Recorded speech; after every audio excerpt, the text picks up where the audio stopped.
Lest We Forget, a tribute to Sefi through her letters. Introduction by Clara G. Binswanger, April 1983.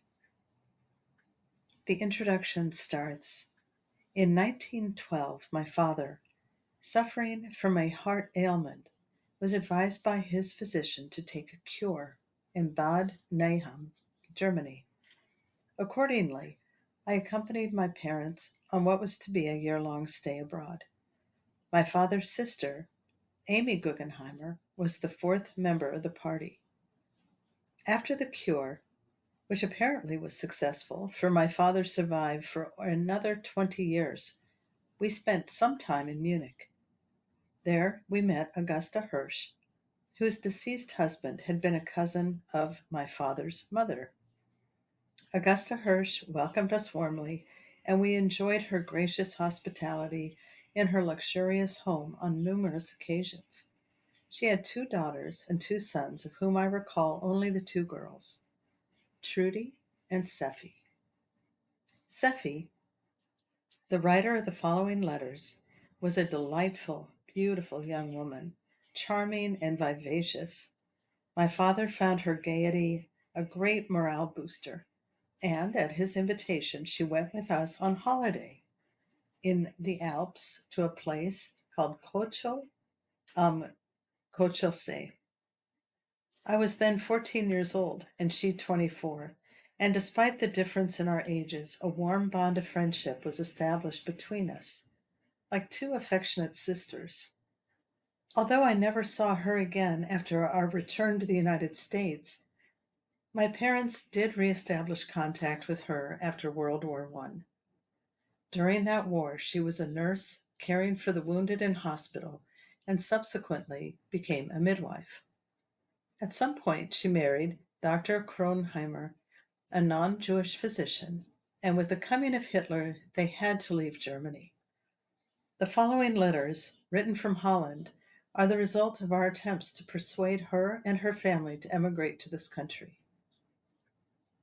Except for the initial letter and the round robin following letter 5, written in German, which I have translated, the others were handwritten in English and have been transcribed exactly as written with no attempt made to edit them. By Clara Binswanger.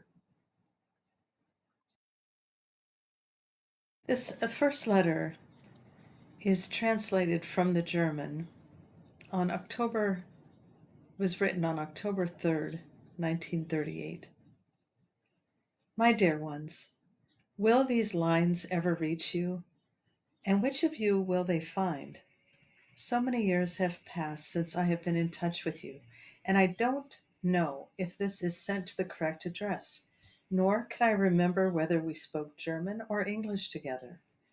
In all events, I shall use the typewriter as I have very troublesome handwriting, and if everything is written so clearly in black and white, I am loath to make mistakes.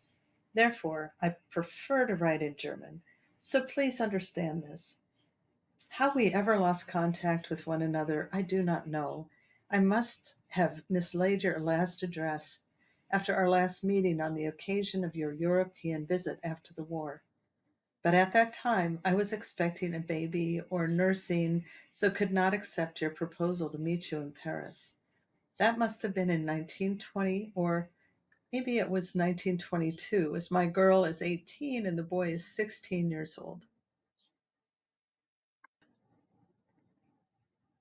Difficult years followed, with the inflation and especially for physicians. In 1934, my husband brought me and both children here, where we have found a lovely new home where we are pleased to live. My mother is still living in Munich, and I met her this summer in Switzerland, since we, emigrants, may no longer return to Germany. In Munich, she still has her brother Paul, who lives in a pension, and also my sister Trudy. The latter is married and has a 10-year-old son. She has not thought of leaving, as her husband has been a bank director and looks forward to a good pension. However, in her last letter, she asks after you, and I guess even now she would be glad to leave, and this is the reason for this letter, to again establish contact with you. I do not know what Trudy's intentions are, since she has to be very guarded about her remarks and her plans, but I should like to know where you live and what you are doing. That it would please me to hear from you in these matters is obvious. I often think of the lovely, pleasant days we spent that summer at Coachel, about our fishing expeditions, of the brilliant sunshine on the landscape. What is Clara doing? And how is Miss Guggenheimer? All of this carefree time is like a fairy tale of my past. I can't even remember the exact year. I only know it was before the war. I enclose a small snapshot of me and my family. Both my husband and children look down upon me. They have all grown above my head. What you cannot see in that picture is that they are all blonde and blue eyed. Unfortunately, 2 years ago, my girl ran her bicycle into a car in England and lay unconscious in hospital for 3 months. But to the amazement of all, she awoke. She learned again to swallow, to speak, to walk, and to think. She again plays the violin and is now learning piano. She is also going to school.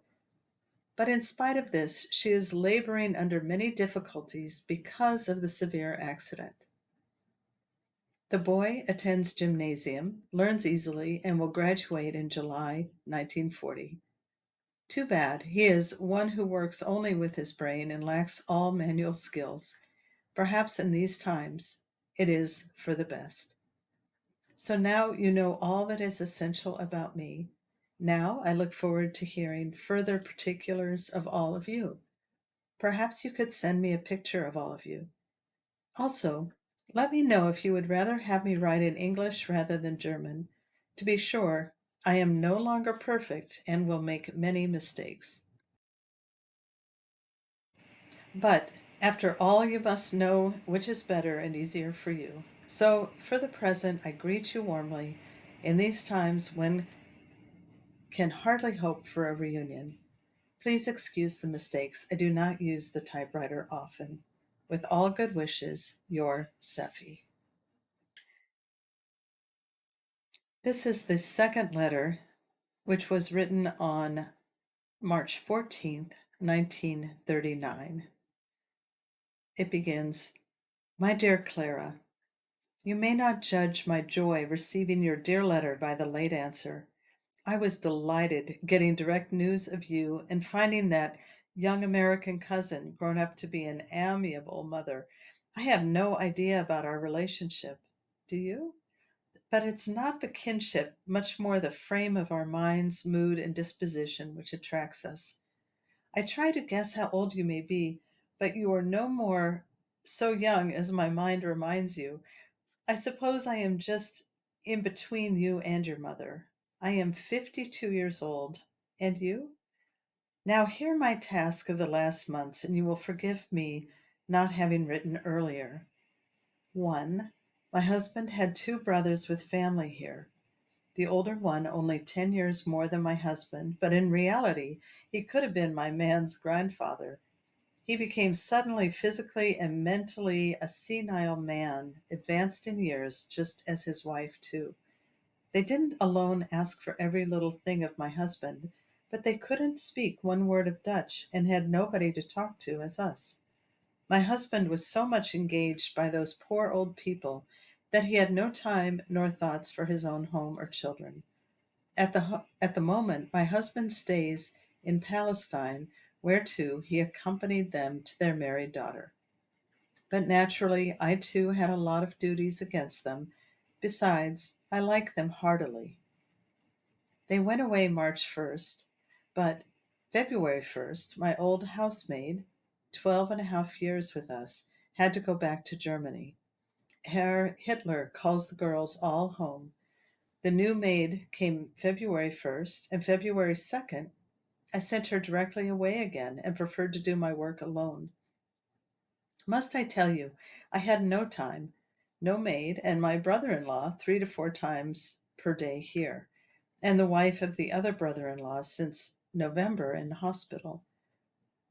Besides, all men have no idea of housework, and my husband wanted the household just as I managed it formerly with two maids, and all those work women that exist in Germany. I found his boots before his room, and he asks from me all he wants from a servant. And Clara, I did no cooking for 20 years. I can cook, but it takes more time when you are not exercised. So I had to mend during the evenings, and I have not written one letter. I have not read one book. I have not been out of the house. Since March 1st, I am a grass widow, and I have a new maid. But my boy got the grip, got ill, and 3 days after him, I had to fetch the doctor for me. Today, I was allowed to go out of bed, and you see, I write direct to you. I so often thought of you. And really, I was seriously weak and felt so miserable and thought, if you die, you haven't even answered Clara. What will she think of you? But you see, I am well again and enjoy my garden with my flowers. I garden myself, and though I never learned it, I do good work. All these kind of nature work I like. I always possessed aquariums and terrariums, and I have many plants. And therefore, I was able to listen to your father's story of fishing salmon. I never had tired of it. And I still feel the excitement when he came to the point when the fish rises, when the fish was at the angling line, and he had to follow it for hours in the boat. I hear him as if it was yesterday. But it was your father who was able to recount with so much thrilling. I should think your job rather interesting, pushing you forward and meeting vital people. Did you ever study? When I was more independent of a household, I had more time with this sort of people too. My husband is always living in the clouds and has no want to communicate with any other person. He reads for hours, mostly scientific books, and by I come into the same flowing. It is perhaps a blessing in disguise, for the spectacle of the world is cruel. Isn't this war in Spain horrible? And all those poor Jews in Germany. My mother has the permission to go to Holland or Switzerland, but it seems she doesn't get the permission to leave Germany. But writing or speaking about it helps not. I sometimes fear it may come to Holland too, this anti Semitism. Then we have to still go further. Perhaps one day it will come so far we are going to America and your ideas become reality and we see you again. Won't you think you will ever cross over here too? But we both have children. Perhaps it's one of your girls or it's my boy who brings us direct contact. I hope you will not have too much difficulties in deciphering my English. Please do write once more and let us stay in communication. My warmest regards to your mother, the best wishes for your dear three girls, and much love for you, dear Clara. From yours sincerely, Sefi. Letter number 3, August 8th, 1939. Dear Clara, have you ever heard of a Shiva? That's an Indian god with 8 arms and 8 legs, and gets mostly a dancing attribute. I wish very often to be a Shiva, to be able to manage all I want to do, to dance through all my work and duties, and to sit at the end quietly in the corner of a temple, or to look in a book, or to adore some art, statue, or building. But I am sorry I am no Shiva. It is long ago that I had some minutes left for me and myself and my interests. Since the accident of my girl, I am chained with this child. Her best friend is married and lives in America, and the other one had been engaged, dropped the betrothal, got discontented, and is staying now with an English family in England to guard children. The other acquaintances of school time have grown up to young ladies during Line's long sleep, and there are no warm friendship feelings as thankful remembrances from school times. Children are all cruel and don't know thankfulness, she writes in parentheses. to oversee the gap. So she is quite alone, and I have to be with her the whole day. Well, it is quite nice duty to go bathing in the sea, to go for a walk, to hear a concert. But at the end, it is tiring to be with anyone the whole day long. My husband is not to be used for makeshift, as both my children refuse to go with him. He is a very good man in the middle of his heart, but he hides his sterling qualities under a rough outside. And in the evening, when Line is going to bed, commence for me the household duties. For 3 weeks, I had a Belgian boy staying with us, and now my boy went with him to his family to hear and improve his French. This year, he has his last year in the gymnasium.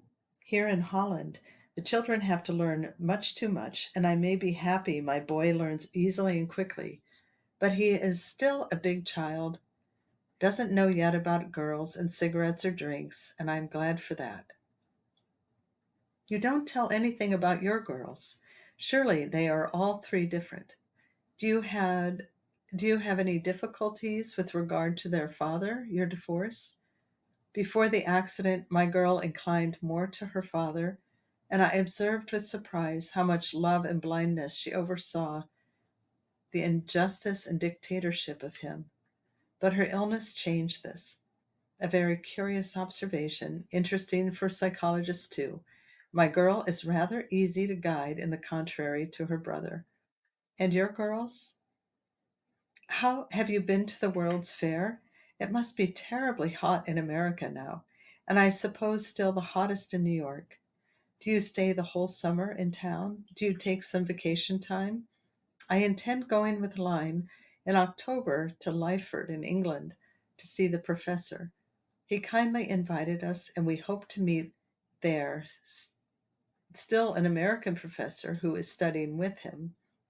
But if we find any opportunity to send Line for a fortnight now in August to a family as paying guest, we shall do so, giving her a change of air. Besides, I am awaiting my mother. She has not yet written the date precisely, but it will be surely in August. I am very happy, for here everybody is speaking of the coming war, and it is better to be as Jewess out of Germany. Since last September, I too thought about wandering further to America, but my husband didn't decline to this idea. He thinks America is too expensive, and besides, he doesn't speak very well English or American. I suppose if he knew a quite small, not too expensive town with a good climate, with a university for Paul to study, perhaps I could get him to move. But at the moment, there are so many people waiting to get permission to enter America. My sister Trudy, with family, is still staying in Mu- München, not knowing where to emigrate. I suppose our relation comes through my father, as your grandmother was a Hirsch. I suppose her family came from Bavaria. It does not matter at all, but it is yet quite interesting, don't you think so? I remember my unique fishing experience when staying with you at Coachel. I had, back to Waterside, the fishing rod under my arm, speaking with your father when he suddenly called, "You have a big fish, be quick!" And really, I had a big fish. And now I must stop, dear Clara. I hope to get again an answer, and that your mother and your children are all well. Please send my regards to Ida, and for you, much warm love from yours, Sefi. Letter number 4, September 9th, 1939. Dear Clara, I have to thank you for your last kind letter of Augustus 21, which is August 21st. Meantime, the world has changed, and I am not able, looking every evening up to the stars without thinking those same quiet, wandering, shining little points looking down to thousands of blessed or anxious people. Is your mother still busy for the poor refugees, or is she working for Slovaks and the Pole people too. It is the first time in life I am not able to help, but I am needed at home. Today is the long day, the Day of Atonement. I don't know if you are Orthodox or pious. I never was, but my boy inclines to it, and therefore he is today in the synagogue abstaining from food. He is not Orthodox for ordinary. He is working on Saturday too. But at this age, young people get something pious, and I don't like to disturb him. But I couldn't thank, at this time now, the great Supreme Being for having made thousands of human people to destroy, to torment these victims. I am reading the Jewish world history, and it is really more than a wonder that Jews are still existing. Millions and millions must have been destroyed. I envy people who are able to admire God and His will. Yes, I admire nature and this unique development, this miraculous order. I write you so openly, for I want to come in warm communication with you. You will see my spirit is still full of vitality. Every evening I am looking up to the stars, knowing a great many of them by name, liking the flying clouds and feeling the immense universe. I am even able to cycle during nighttime to the seaside in the hope to catch sight of the northern light or the zodiacal light. This lasts sometimes before sunrise. Beside my housework, I keep animals and nurse plants. At the moment, I had a rare caterpillar. All boys of the gymnasium know about my interests, and if a boy finds a nice animal, I may be sure to get it. So the caterpillar came to my house, and every day I had to bring much food. Suddenly it disappeared to get a pupa, and the following day it was the first rainy day since weeks. I know where it is hidden in my terrarium, and so I am able to observe it. It took a fortnight till it was really, truly a pupa. Do you have an interest in these things too? Both my children take an interest in these passions.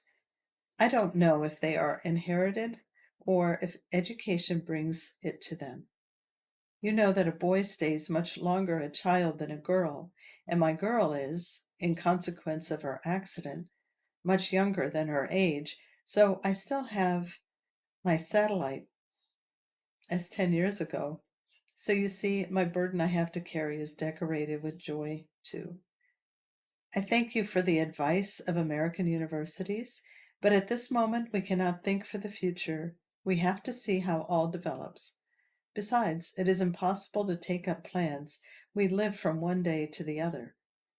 You wrote you regret that there is so much waste in human development, and that we arrive at the things that are best for us at a time when it is so late.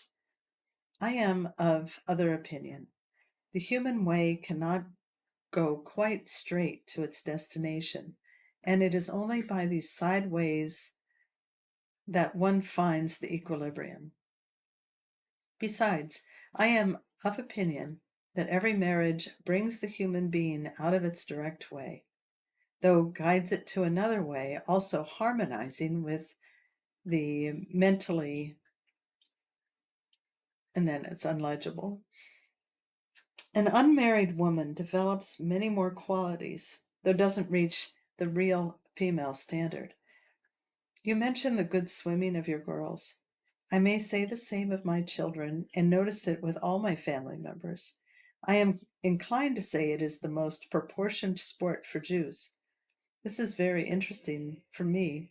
I am interested in all psychological problems. Did you know that all nations in the world have their own sort of blood corpuscles? And if they live in the middle of another nation, they keep their own, except for Jews. They have the blood corpuscles of the people in whose middle they live. But perhaps I bore you with my interests. Do you read much? I have not much time for it, and when I am tired in the evening, I'm not able to take a difficult lecture. And when I have a Roman or some sort of light, General reading, I'm mostly not interested in, and I overfly it. At the moment, we hear very often the wireless, though it is a sort of losing time, but it gives opportunity to mend all my stockings. It is said that you in America are much wiser. You don't mend and don't repair. But we silly Germans are brought up to peace and sew together, and nobody is able to go against one's own way. I hope your girls are not too good housewives. The best of our life is flowing away with all this fussy work. I am very sorry both my children cannot hide in this case their German origin. At school it is rather useful. Both are very conscientious, and therefore they belong always to the best. Even when we came to Holland, they couldn't yet speak the Dutch language. Both were superior to the others, mostly because of their exactness. Line, the girl now 19 years old, has changed by her accident, for her brain has got an injury. She once was extremely clever and was allowed to come in a higher form than required for her age. But she kept her kindness, and at the moment she is learning as a kindergartner. The violin and her piano playing have had to be stopped as she is not very strong anymore with her right hand. Paul Peter, the boy, is 12 years, visiting the last form of the gymnasium. He is a real brain boy, learns easily, but has no idea for music or handicraft. He is not so easily to guide as Line, but that is perhaps his age, and I hope out of this human comes a very beautiful butterfly. He likes art very much and is a great admirer of old as of modern painting, architecture, etc. I read out of your description of your visiting the fair that you like paintings too very much. Did I write you of my mother who possessed so many very fine paintings? The Nazis came to her, told her all of this is German culture, Angels by Nuffman, many Switzer, Scotch, English, etc. But the Nazis fetched them all and didn't repay 1 cent. Mother feels quite happy now, though the first weeks seemed rather upsetting to her. The parting from my youngest sister, my oldest brother, and mostly her favorite grandchild.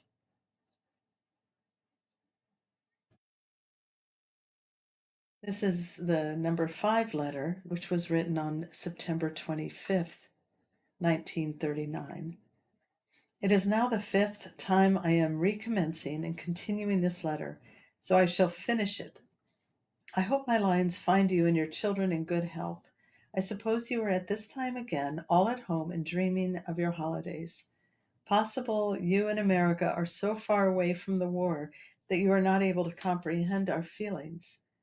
And thinking of all those beings living in a country full of war, always frightened. Holland does not suffer yet. Only men had to come up for soldiers to defend the country in case an enemy would try to enter Holland. But, dear Clara, we have been pushed back. I shall be pleased to hear of you again. My husband thanks you for your greetings and answers them. The same my mother. Give my love to Ida, and take my warmest love too. Always yours, Shiva. This letter is written in 1940. It looks like April 18th. Dear Clara, it would be a pity if our connections fell again in such a long sleep as in those years 25 years ago. I don't know if I am to write or you, but I have at the moment always a bad conscience. Those few free hours in the evening I used to review my stamp collection. I began in my childhood, but stopped in 1914 when going to the frontier of the war. When my boy was born, I continued with a great new album, but the boy had no interest in it, and therefore I stopped again. This winter I showed the collection once to a friend of Paul, my boy, and he was quite delighted, animated me to begin once more, and when I have my collection in order, he will change stamps with me. This young boy is always very enthusiastic and is able to convince people. So he brought me to work as often as possible with this collection, and I see really it would be a pity to destroy all this work that is already done. But there is still another cause of my not writing. I write from time to time one big letter on my typewriter and multiply this letter. I tell all my views about me and my family and my life, enclose for each friend some special lines, and it is not such a great work, and yet I stay in corresponding with all my friends. But I don't know if you are able to read German, therefore I never send you one. My friends return the typed letters, and I use them several times. I enclose one for you. You mustn't return it. Write if you are able to read it. And by this reason, you didn't get a letter for a long time. And so much changed meanwhile. You can imagine the occupation of Norwegian did irritate the whole world, but mostly Dutch people. One lives in a nervous atmosphere.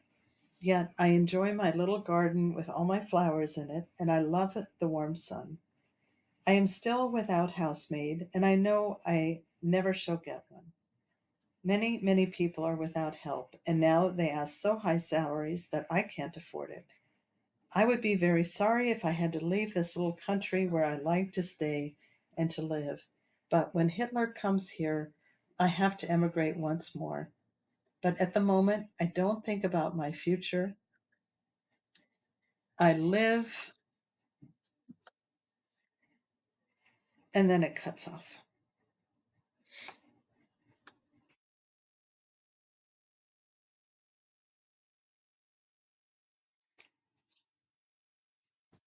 This is letter number 7, dated January 31st, 1941. Dearest Clara, your letter of November 10th reached me last week. It was the answer of my news of September. Meanwhile, we had changed for a third time our boarding house, and at least we took again a small house as we had ordered our furniture to Arnhem too. The house is quite modern and newly built. This is not always an advantage, but it stays on a hill overseeing the town and the river Rhine, looking over the surroundings with the woods and fields. During breakfast, I have always the pleasure to see the sun rise. In the evening, you can see the sun set. As we live a little outside of town, we are nearly in the country. Though you are cycling in 7 minutes to the center of Arnhem without moving a leg, naturally the way back is hard work. Arnhem is a very small town, and you can even walk down and return during 1 hour, and during this time you had been from west to east and south to north. We had very, very cold days, and I had much pleasure in seeing the white trees, white from snow or white from freeze, through the windows. And the nightly sky is marvelous. The house is much smaller than our house in The Hague, and we have sold much of our furniture. It is much less work for me. I have no maid and do everything alone. At Christmas, my boy had come over, and 2 friends from The Hague came too, all three sleeping under the roof. It was a very happy time. The boy is very content with his new profession, envied of his friends who study all, but the universities are at the moment still closed. So Paul is the luckiest of all. Our house in The Hague we have sold, so we live as the moment, only waiting what the future will bring. Your idea of going to America would be very agreeable, but at the moment it is not possible. Also, not for Paul. He also wished to go to the USA, but it was my husband who didn't like it. Perhaps when the war is over, Paul has finished his school, and then he arrives one day in New York. I fear he is not lively enough for your quick living country, and he will be a peasant boy, a child from the country compared with young Americans. I should like to see once your daughters. Is Barbara quite well again? And had you a nice time with the oldest one when being home for vacation? Your mother seems rather energetic too, as my mother too. My mother goes for her walk even when the cold bites. She runs up and down in the house and she reads still very much. I remark in writing this letter that I have nearly no time for reading, and I feel it would be very good for my English if I had the time to read English. At the moment, I have not much hope, for I have to mend in the evenings if our neighbor friends are not coming. These friends also had to leave The Hague, and we found each other in Arnhem again. Trudy is still in München. Her boy in Switzerland is married and already has a little child. A pity Kate did not live to see her first grandchild. But on the other side, it is good she does not know anything of these times now. She was always ill and condemned to bed or her bedroom, and in such situations it would have been still more disagreeable. I hope we can and may stay here. I let you know if we must change our domicile.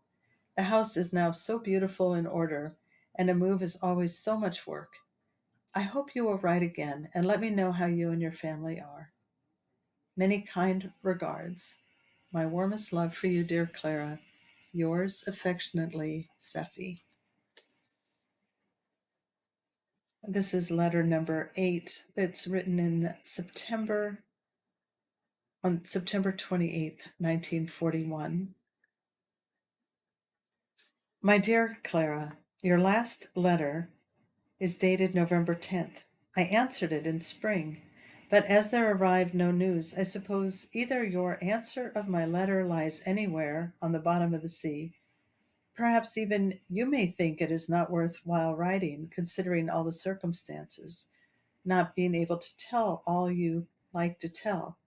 But I find we shouldn't lose the bond we picked up again 3 years ago. Besides, we have a very exciting life, and we never know if we shall have later on once more the opportunity to drop a line. And dear Clara, you must know I think rather often of you and your girls. To think of all those many, many mothers and wives living at home, solicitous about their men. Nobody knows what the following day is bringing. Nobody can tell about the winter. I hope it will not get too cold. We intend to eliminate our central heating and to use only one stove in one room. Glad I am not vain. I shall wear woolen stockings and warm house boots, and I shall laugh looking in the looking glass. I had a rather lively summer. My boy was home for 4 weeks. Many of his old friends from The Hague came to see us. As I have no spare room, they have to sleep in my storage place. Besides, my boy always has to sleep there. If young girls are coming, they have to sleep on the ground in one of my rooms. The boy has done his first year at the shoe boot manufacturing school, but he may not stay there for his second year. He works in a manufactory. It does not matter to him to change, but I should like to have him in Arnhem whenever he works. This last year was the first year away from home. How is this in America? Stay the children at home, or are they given to an interval mostly? We had bad weather during August, so the boy and his visitors could not make excursions and stayed mostly at home. So much work. In Europe, the households and the flats are not practical, as in America. It is said so. Now the vacations are past. Now we have splendid weather. I cycle with Line and use the time.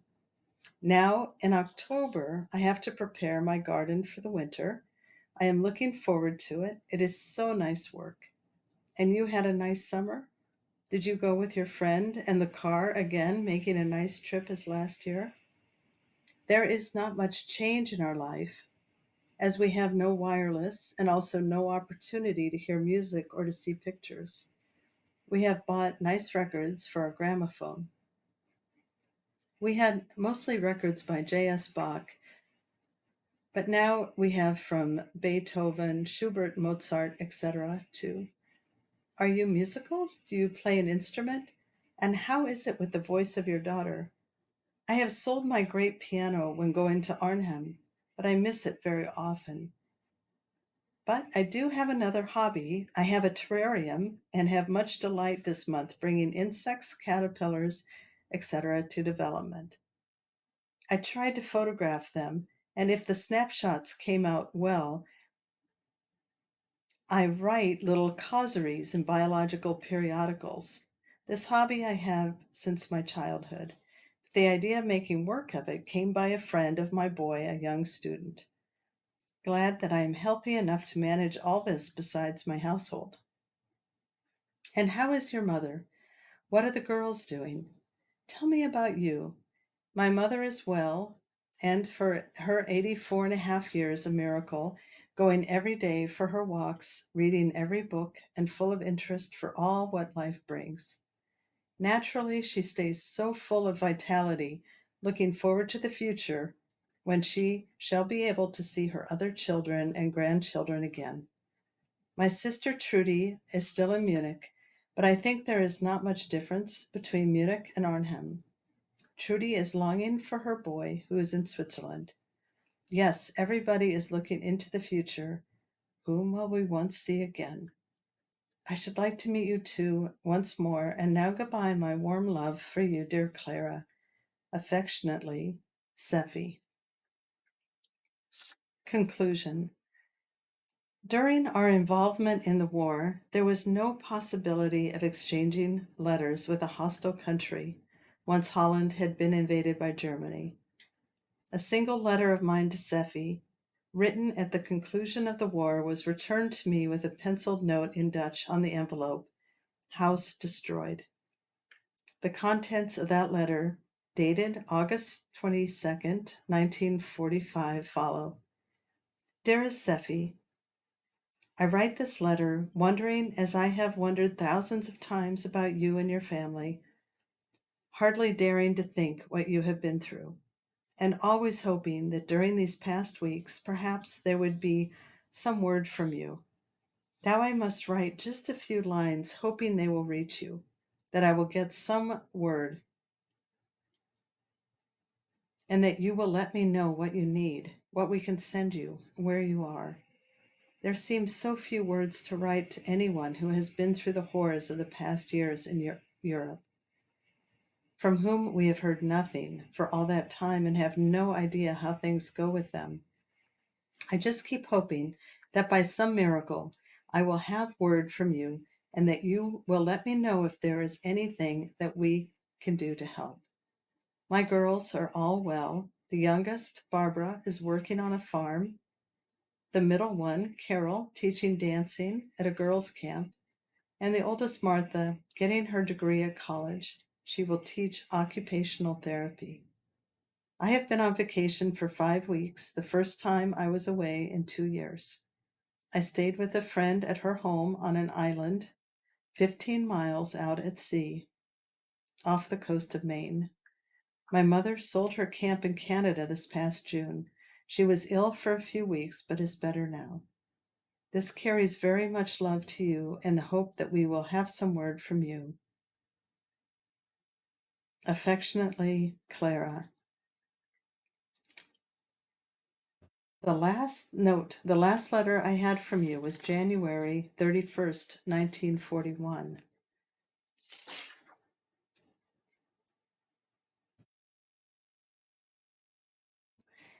So then Clara writes, to follow in chronological order letters and excerpts from letters received as a result of our attempts to locate Sefi and her family. Kathy Hirsch was a cousin of Sefi's whom we met in Munich in 1912 and who became a good friend of my aunt Amy Guggenheimer. Amy, somehow, located Marie Katz in New Orleans, who was instrumental in helping us unravel the threads of this saga and bringing it to its ultimate sad conclusion. And this is a letter written on January 9th, 1946. Dear Miss Guggenheimer, may I introduce myself? I am a cousin of Kathy Hirsch, or to put it clear, Kathy and my late father Julius Landauer and in Augsburg were first cousins. I write to you in Kathy's behalf and at her own request, as she gave me in her letter 5 addresses to contact, so I hope you don't mind when I use the easy system on the typewriter. In September 1945, I read the name Kat Hirsch as returned to Munich. I wrote right away to New York to find out if it is our Kathy, but I could not receive any details. So I contacted 2 friends in the American Army in Germany, asking them to find out for us if it is the right person and, if possible, to contact Kathy. Sorry to say that it took up today till we could obtain any definite answer. The main thing, Kathy is living, and her letter to the friend of us is written in her old handwriting, not showing a bit of what she had to go through and what she is suffering now. On a separate sheet of paper, I will give you a copy of the general parts of the letter. It is a pity that we cannot act now according to our feelings, sending her packages or money. I, for my part, try to send her food packages through this friend of ours, and I guess and hope you have somebody in the armed forces over there too, from whom you will get a request letter that you can send.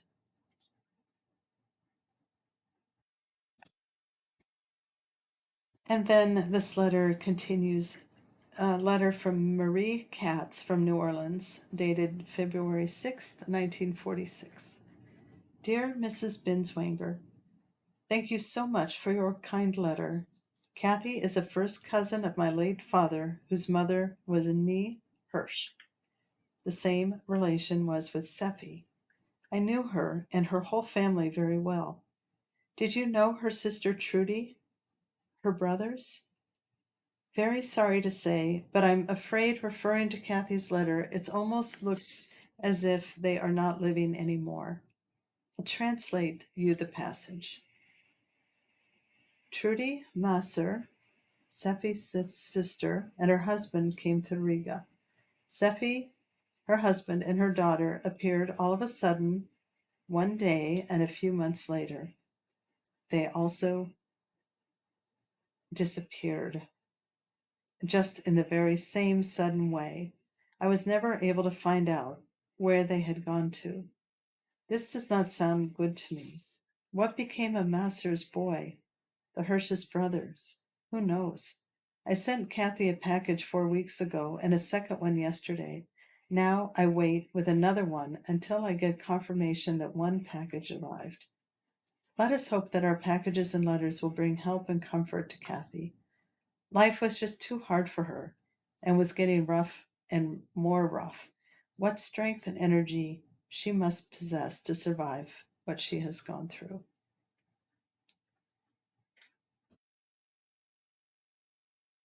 And then this is the last letter. Dear Miss Guggenheimer, just 2 days ago I received a letter from Kathy written on the 8th of February as an answer to my letter from the beginning of January.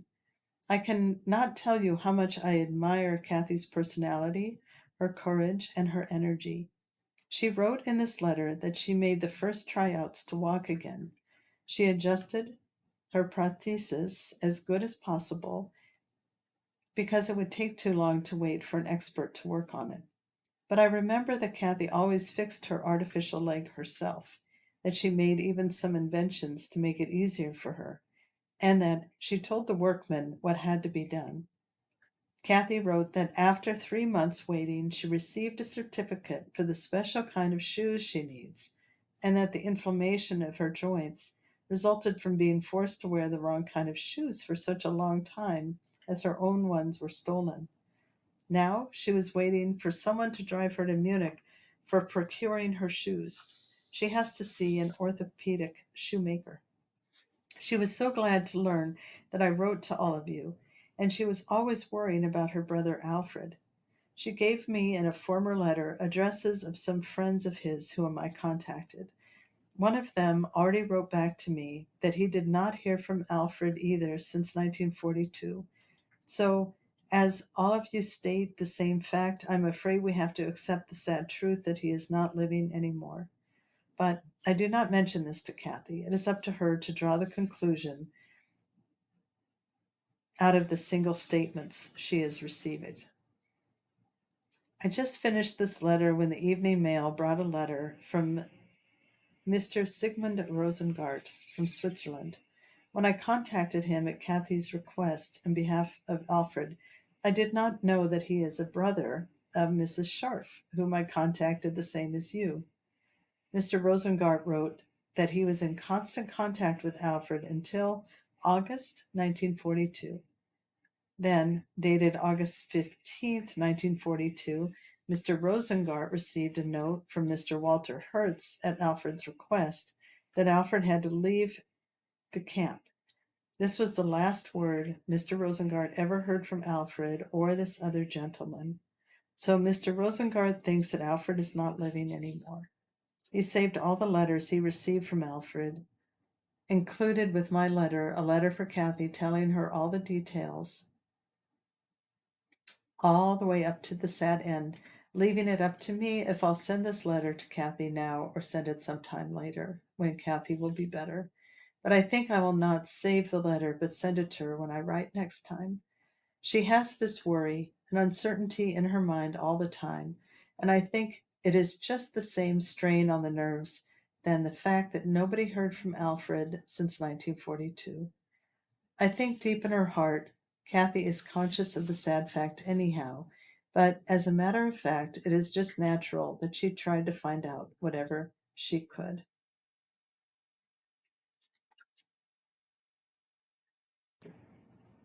And in summary, this is an excerpted letter written on April 26th, 1946.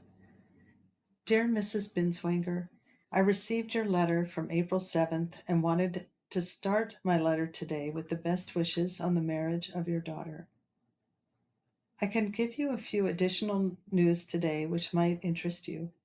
The last letter which I received from Kathy was written in March. She writes always of small improvements. She even started to walk again. But as a matter of fact, to get well will ask for plenty of patience. But on the other side, the better she is, the more rises the question what will be when she is well enough that she has to leave the hospital?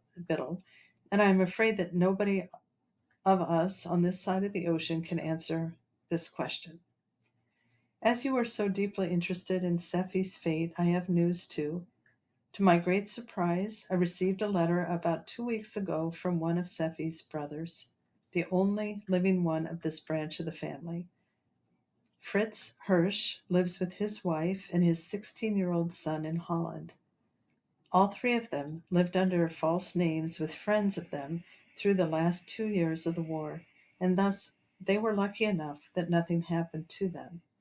He wrote to me that the son of Sefi tried to escape to Switzerland, but the Germans just caught him before he was able to cross the frontier, and since that time nothing was heard from him any more. There was another sister, Trudy, not living any more either. Very sincerely, Marie Katz.